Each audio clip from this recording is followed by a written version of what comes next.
नवरात्रि की हार्दिक शुभकामनाएं। शैलपुत्री माता का पूजन नवरात्रि के पहले दिन किया जाता है। यह नवदुर्गा का पहला स्वरूप है। इनके पूजन का महत्व बहुत गहरा है क्योंकि यह साधना की शुरुआत का प्रतीक मानी जाती है। माँ शैलपुत्री की दिव्य कथा। बहुत समय पहले की बात है। भारतवर्ष के एक छोटे से गांव जिसका नाम शांति नगर था। शांति नगर के गांव में एक गोपाल नाम का एक श्रद्धालु निवास करता था। शांति नगर बेशक नाम का शांति नगर था, पर गोपाल के जीवन में शांति का नामो निशान तक नहीं था। वह एक टूटी फूटी झोपड़ी में रहता था, जिसकी छत बारिश में टपकती और सर्दियों में हवा का सामना नहीं कर पाती थी। गोपाल एक खेतीहर मजदूर था, जिसकी कमाई इतनी कम थी कि 2 वक्त की रोटी भी मुश्किल से मिल पाती थी। उसकी बूढ़ी माँ जो हमेशा से बीमार रहती थी और 2 छोटे बच्चे जिनकी आंखों में हमेशा भूख और मासूमियत का मिला जुला भाव रहता था। ये सभी उसका संसार थे। गोपाल का जीवन कष्टों से भरा हुआ था, मानो हर सुबह एक नई चुनौती लेकर आती हो, हर शाम एक नई चिंता छोड़ जाती हो। परंतु इन सब के बावजूद गोपाल के हृदय में एक अखंड ज्योति जल रही थी, उसके अटूट विश्वास की ज्योति। वह परम माँ भगवती का परम भगत था। उसे दृढ़ विश्वास था कि एक दिन उसकी माँ अपने बच्चों पर अवश्य दया करेगी। इस साल जब नवरात्रि का पावन पर्व समीप आया तो गोपाल ने एक कठोर निर्णय लिया। उसने अपनी पत्नी राधा से कहा, राधा, इस बार मैं माँ शैलपुत्री के 9 दिनों का अखंड उपवास रखूंगा। राधा, जिसका चेहरा स्वयं कष्टों की एक लंबी कथा कहता, चिंता में हो उठी। परंतु स्वामी, आपके शरीर में पहले ही कितनी दुर्बलता है। आप दिन भर खेतों में काम करते हैं और जो थोड़ा बहुत भोजन मिलता है उससे भी आपका पेट नहीं भरता। यह 9 दिन का उपवास आप कैसे सह पाएंगे? उसकी आंखों में दया और भय का मिश्रण था। गोपाल ने एक गहरी सांस ली। राधा, मेरे हृदय में अब और कष्ट सहने की शक्ति नहीं बची है। माँ की बीमारी बढ़ती जा रही है, बच्चों का पेट भूखा है और हमारे हालात दिन प्रतिदिन बदतर होते जा रहे हैं। मुझे अब केवल माँ पर ही भरोसा है। मेरी माँ शैलपुत्री ही अब हमारी एकमात्र आशा है। उसकी आवाज में एक दृढ़ संकल्प था, एक ऐसा भाव जो शब्दों से परे था। वह जानता था कि यह कितना कठिन होगा, लेकिन उसके पास कोई और रास्ता नहीं था। उसके हृदय में अपार कष्ट था, जिससे वह किसी और को बयां नहीं कर सकता था, सिवाय अपनी माँ भगवती के। नवरात्रि का पहला दिन आया। वातावरण में एक दिव्य ऊर्जा का संचार हुआ। सुबह सुबह गोपाल ने माँ शैलपुत्री की चौकी स्थापित की, एक छोटा सा दिया जलाया और अपनी टूटी फूटी आवाज में आरती गाई। पहला दिन सामान्य रहा। भूख की हल्की चुभन थी, पर गोपाल ने उसे अपनी निष्ठा से ढक दिया। उधर कैलाश पर्वत की ऊंची चोटियों पर जहाँ माता शैलपुत्री अपने दिव्य लोक में विराजमान थी, वह सब कुछ देख रही थी। उनकी दृष्टि त्रिकालदर्शी थी और गोपाल का छोटा सा गांव, उसकी झोपड़ी और उसका अनवरत संघर्ष सब उसकी आंखों के सामने था। गोपाल की सच्ची भक्ति, उसका अटूट विश्वास माँ के हृदय को स्पर्श कर रहा था। उन्होंने मन ही मन मुस्कुराया। इस भक्त की परीक्षा अवश्य होगी, ताकि इसकी निष्ठा संसार के लिए एक उदाहरण बन सके। परंतु उन्हें यह भी पता था कि यह परीक्षा कितनी कठिन होने वाली है। दूसरा और तीसरा दिन बीत गया। गोपाल के शरीर में अब दुर्बलता बढ़ने लगी। उसके पेट में भूख की आग तेज हो गई थी, लेकिन वह अपने होठों पर राम नाम का जाप और माँ का स्मरण बनाए रखता था। काम पर जाना उसके लिए लगभग असंभव सा हो गया था, पर फिर भी वह खेतों में जाता ताकि उसके परिवार को कम से कम मजदूरी तो मिल सके। उसका शरीर कांप रहा था, पर उसकी आत्मा अटल थी। चौथे दिन सबसे पहला कष्ट सामने आया। उसकी बूढ़ी माँ की सांसें अचानक तेज हो गई। उन्हें तेज बुखार चढ़ गया। राधा घबरा गई। गांव का वैद्य आया। उसने सिर हिलाकर कहा, गोपाल, इनकी स्थिति बहुत नाजुक है, इन्हें अच्छी दवाइयों की जरूरत है।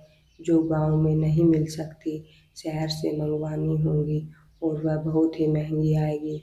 यह सुनकर गोपाल के ऊपर मानो वज्रपात हुआ। पैसे का तो नामो निशान भी नहीं था। उसके दिल में एक भयानक दर्द उठने लगा। एक ओर माँ का उपवास, दूसरी ओर माँ की बिगड़ती हालत। हृदय में अपार कष्ट था जिसे वह किसी को बता नहीं सकता था। वह बस माँ शैलपुत्री की तस्वीर के सामने बैठ गया और रोने लगा। ये माँ, यह कैसी परीक्षा है? मेरी माँ को बचाओ माँ। माता शैलपुत्री अपने लोक में यह सब देख रही थी। गोपाल की आंखों में बहते आंसू, उसकी माँ की पीड़ा, उसके बच्चों की मासूम भूख, यह सब देखकर कभी कभी उसकी आंखों से देखते हुए आंखों में पानी आ जाता। उसका हृदय माँ का था। वह कैसे अपने बच्चे को इतना कष्ट में देख सकती थी, पर उन्हें विधि के बंधन में बंधना था। एक सच्चे भक्त को उसकी चरम सीमा तक परखना ही था, ताकि उसकी तपस्या का मोल स्थापित हो सके। उनका दिल कठोर हो चुका था, पर यह कठोरता सिर्फ परीक्षा की नियति के कारण थी। भीतर ही भीतर उनकी ममता प्रबल थी। माता शैलपुत्री विधि के बंधन में बंधी हुई थी और वह जानती थी कि इस सब का एक महान उद्देश्य था। पांचवें और छठे दिन विपदाएं एक के बाद एक टूट पड़ी। गांव में अचानक सूखा पड़ गया। गोपाल जिस खेत में मजदूरी करता था, वहां का मालिक कहने लगा कि अब काम नहीं मिलेगा क्योंकि फसलें सूख गई हैं। गोपाल और राधा के पास जो थोड़ा बहुत अनाज बचा हुआ था, वह भी खत्म होने लगा। बच्चे भूख से बिलखने लगे। गोपाल उन्हें दिलासा देने की कोशिश करता, पर उसके खुद के पेट में आग लगी होती थी। वह पानी पी पी कर दिन गुजार रहा था। उसकी टांगों में इतनी कमजोरी आ गई थी कि वह मुश्किल से चल पाता था। लोग उसे देखकर चेतावनी देने लगे, गोपाल, यह उपवास छोड़ दो, पहले अपने परिवार को देखो, माँ की जान बचाओ, भगवान ऐसे कष्ट नहीं देते। एक पड़ोसी ने भी आकर कहा, गोपाल, तुम यह क्या कर रहे हो? देवी देवता तो तभी प्रसन्न होते हैं जब हम अपना कर्तव्य निभाएं। तुम्हारी माँ बीमार है, बच्चे भूखे हैं और तुम यहाँ तपस्या में लीन हो। यह कैसी भक्ति है? यह शब्द गोपाल के हृदय को चीर गए। उसने किसी से बहस नहीं की, बस नम आंखों से अपनी माँ की तस्वीर देखी और अपने मन में कहा, माँ, यह लोग नहीं जानते, मेरा कर्तव्य सिर्फ तुम्हारे चरणों में है। मेरा कर्तव्य तुम्हारी पुकार सुनना है। सातवां और आठवां दिन गोपाल के जीवन के सबसे कठिन दिन थे। उसकी माँ की हालत इतनी बिगड़ चुकी थी कि उन्होंने बोलना भी बंद कर दिया था। राधा ने रोते हुए गोपाल से कहा, हे स्वामी, माँ शायद हमें छोड़कर जा रही है, कुछ तो करो, हमें उपवास तोड़ना होगा, हमें शहर जाना होगा। गोपाल के हृदय के टुकड़े टुकड़े हो रहे थे। यह अपार कष्ट था जिसके सामने मृत्यु भी फीकी पड़ रही थी। एक तरफ माँ का उपवास, दूसरी तरफ जन्म देने वाली माँ की मृत्युशैया। यह जानता था कि एक निवाला खाने से उसकी माँ को कोई जादू से ठीक नहीं कर देगा, लेकिन राधा की मासूम आशा उसे विचलित कर रही थी। उसने अपने शरीर को घसीटते हुए माँ के पास जाकर बैठा। माँ का शरीर ठंडा पड़ रहा था। गोपाल की आंखों में आंसू की धारा बह रही थी। उसने माँ का हाथ अपने हाथों में ले लिया। उसकी आवाज़ इतनी भारी हो चुकी थी कि ठीक से भी बोला नहीं जा रहा था। माँ शैलपुत्री, मेरी परीक्षा क्यों ले रही हो? क्या मेरी तपस्या में कोई कमी है? क्या मेरा विश्वास इतना कमजोर है कि तुम मेरी पुकार नहीं सुन रही हो? उसे लगा उसकी आत्मा चीख रही है। शरीर जवाब दे रहा था, मन हार मान रहा था। भूख, प्यास, चिंता, ग्लानि सब मिलकर उसे निगलने को तैयार थे। उसके बच्चों की उदास आंखें, पत्नी का रोता हुआ चेहरा, माँ की अंतिम सांसें, यह सब एक साथ उसे तोड़ रहा था। यह मनुष्य का सबसे बड़ा दुर्भाग्य था। जब उनके पास कुछ नहीं बचता सिवाय टूटते विश्वास के धागों के। गोपाल एक क्षण के लिए लड़खड़ाया। उसका मन हुआ कि वह सब कुछ छोड़ दे, उपवास तोड़ दे और अपनी अंतिम शक्ति से अपनी माँ के लिए कुछ करे। पर फिर उसे याद आया, उसकी माँ ने उसे बचपन से ही बताया था, बेटा, जब सब द्वार बंद हो जाएं तो केवल ईश्वर का द्वार खुला रहता है। उसने अपनी अंतिम शक्ति बटोरी और माँ शैलपुत्री की तस्वीर के सामने आकर बैठ गया। उसके होठ फरफरा रहे थे। माँ, मुझे क्षमा करना, मेरा विश्वास डगमगा रहा था। मैं जानता हूँ तुम मुझे देख रही हो, मैं जानता हूँ तुम सुन रही हो। मैं अपनी अंतिम सांस तक तुम्हें नहीं छोड़ूंगा, चाहे मेरी देह भी क्यों न छूट जाए। मेरा विश्वास नहीं छूटेगा। उसकी आंखों में एक अजीब सी चमक थी, दर्द की नहीं बल्कि एक अदम्य निष्ठा की। उसने अपनी सारी शक्ति को अपनी प्रार्थना में उड़ेल दिया। उसके शरीर कांप रहा था पर उसकी आत्मा अडिग थी। यह उसकी तपस्या की पराकाष्ठा थी। नवमी का दिन आया, नवरात्रि का अंतिम दिन। गांव में सब लोग कन्या पूजन कर रहे थे, व्रत खोल रहे थे, लेकिन गोपाल की झोपड़ी में मातम छाया हुआ था। उसकी माँ ने लगभग सांस लेना बंद कर दिया था। राधा फूट फूट कर रो रही थी, बच्चे सहमे हुए कोने में बैठे थे। गोपाल का शरीर अब लकड़ी के समान हो चुका था। वह बस आंखों में आंसू लिए और होठों पर जय मां शैलपुत्री का जाप लिए बैठा था। उसे लग रहा था कि अब सब कुछ खत्म हो चुका है। उसने अपनी आंखें बंद कर ली और अपने हृदय के अंतिम कोने से माँ को पुकारा, माँ अब तो आ जाओ, अब और नहीं सहा जाता। मेरे हृदय में अपार कष्ट है माँ, यह मुझसे बयां नहीं हो रहा, बस तुम ही जानती हो। ठीक उसी क्षण जब गोपाल ने अपनी अंतिम पुकार लगाई, एक चमत्कार हुआ। झोपड़ी के बाहर एक अलौकिक प्रकाश फैल गया। पहले तो रोशनी इतनी तीव्र थी कि आंखों को चकाचौंध कर रही थी, फिर धीरे धीरे वह प्रकाश एक दिव्य आकृति में बदलने लगा। एक मधुर मनमोहिनी सुगंध पूरे माहौल में फैल गई। हवा में एक अद्भुत शीतलता का अनुभव हुआ और एक ऐसी शांति छा गई जो गोपाल ने अपने पूरे जीवन में कभी महसूस नहीं की।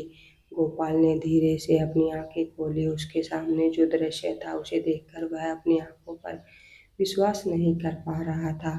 वहाँ कोई साधारण महिला नहीं, कोई गांव की वृद्धा नहीं, बल्कि स्वयं जगत जननी माँ शैलपुत्री थी। उनका मुखमंडल चंद्रमा के समान शीतल और कांतिमान था।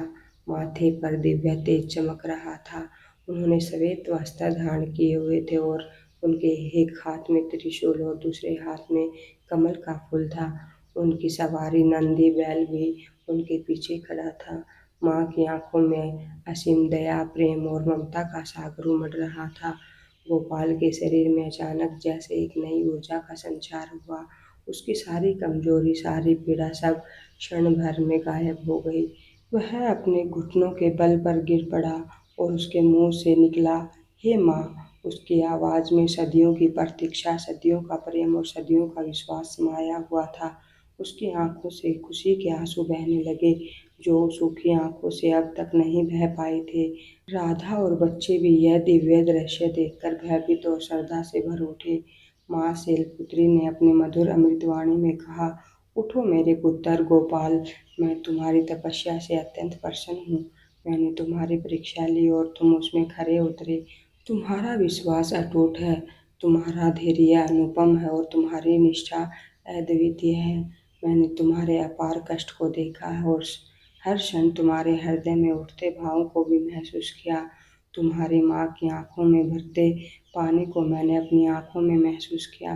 माँ की आंखों में अब भी ममता का सागर था। उन्होंने अपनी कठोरता का रहस्य खोला। पुत्र, मुझे विधि के विधान के अनुसार तुम्हारी परीक्षा लेनी पड़ी। बिना अग्नि परीक्षा के कुंदन कहाँ बनता है।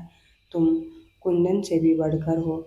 मैंने तुम्हें हर पल देखा है, हर पल तुम्हारे साथ थी। जब तुम्हारी माँ की सांसें थमी थी, तब भी मेरी शक्ति उनके शरीर में प्राणवायु का संचार कर रही थी। गोपाल अवाक था। उसकी आंखों में आंसू रुकने का नाम नहीं ले रहे थे। बस वह माँ के चरणों में लिपटा रहा।